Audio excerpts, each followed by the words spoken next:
अस्सलाम वालेकुम नाज़रीन, अब तक की सबसे बड़ी खबर। वफाकी वज़ीर इत्तलात मरियम औरंगज़ेब ने कहा है कि 100 गंडी और 100 छितर अब इमरान खान का मुकद्दर है। इदारों को गाली धमकी देने वाले इदारों का ठेकेदार न बने। इन्होंने कहा है कि इमरान खान को इक़राद में वापसी के लिए एस्टेब्लिशमेंट और एंटी एस्टेब्लिशमेंट का खेल नहीं खेलने देंगे। ट्विटर पर फवाद चौधरी के बयान पर दरअमल करते हुए मरियम औरंगज़ेब का कहना है कि किसी को भी आइन और कानून के साथ नहीं खेलने देंगे।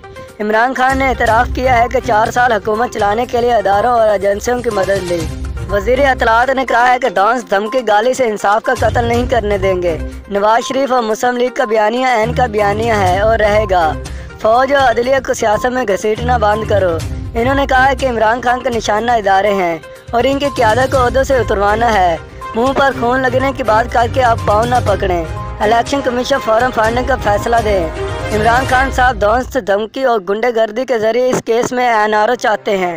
मरियम औरंगज़ेब ने वज़ीर आला पंजाब के इंतख़ाबात के मुतल्लिक़ मुकदमे की समाअत के लिए फुल कोर्ट बेंच बनाने का फैसला किया।